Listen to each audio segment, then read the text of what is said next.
The sex tape saga of Pamela Anderson and Tommy Lee seems like a can't-miss subject for a limited TV series. Yet somehow, Hulu's Pam and Tommy, first 3 episodes streaming Wednesday, manages to misfire.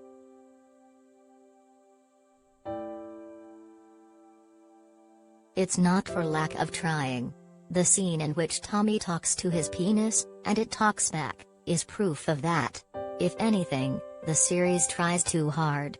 It wants to be too many things at the same time: shocking, enlightened, funny, serious, revealing, intimate, whatever.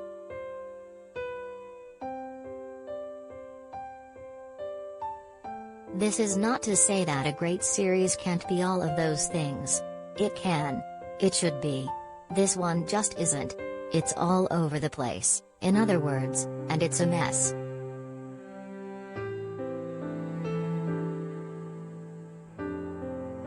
Theft of Anderson and Lee's video began the age of the celebrity sex tape.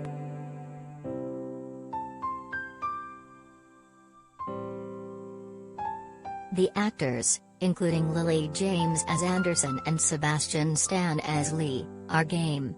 They have to be. See, talking penis, above, but it's difficult for them to keep up.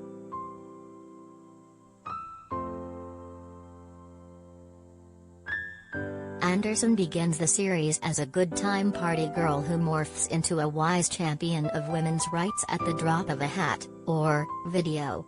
Lee bounces back and forth between being a hard-rocking moron and a sensitive husband.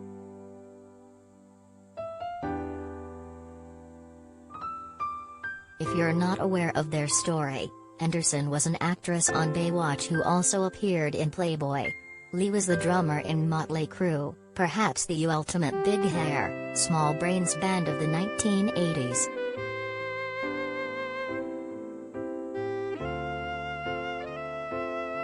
After dating less than a week, they married, in 1995. On their honeymoon, on a boat on Lake Mead, they recorded themselves having sex. A man named Rand Gauthier, played here by Seth Rogen, stole a safe from Anderson and Lee's house. Inside were guns, jewels, and the tape they made of their honeymoon.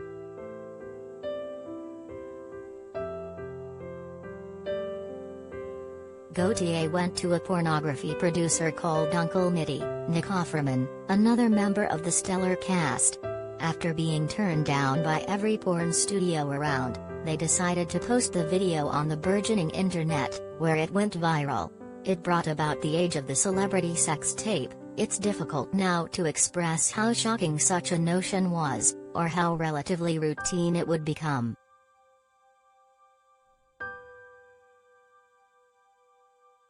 What Pam and Tommy tries to do with middling results is also make it a jumping-off point for a conversation about privacy.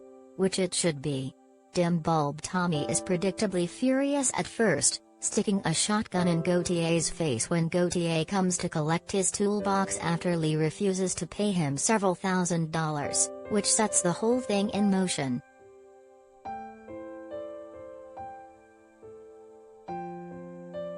Pam and Tommy official trailer depicts couple's whirlwind romance, impact of sex tape scandal.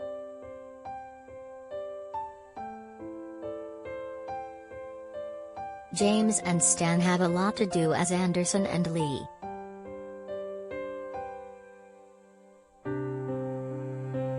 But Lee is also kind of proud, and blind to why Anderson might experience the video differently than he does. This isn't surprising. He's blind to everything that doesn't adhere to the credo of the ill-fated Viv Savage in This Is Spinal Tap: have a good time, all the time.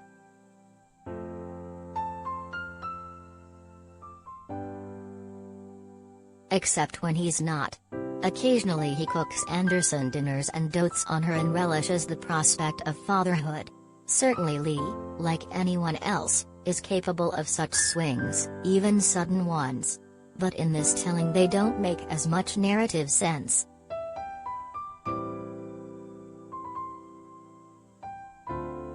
Stan is fine acting all that out. He certainly attacks the role with vigor, and anything less wouldn't work. James gets to do more nuanced work as Anderson. Her transformation may not be as narratively satisfying as it should be, but she pulls off all of the various permutations. Certainly she becomes someone to root for, who fully understands what's happening when no one around her does.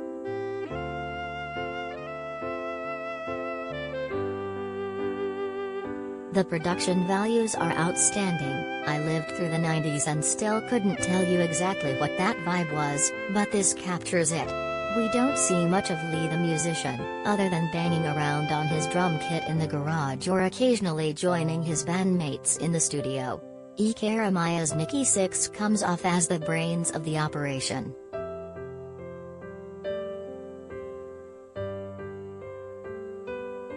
The series is very much what the title implies, the story of Pam and Tommy and their relationship, how it exploded and imploded and the often unsavory details in between.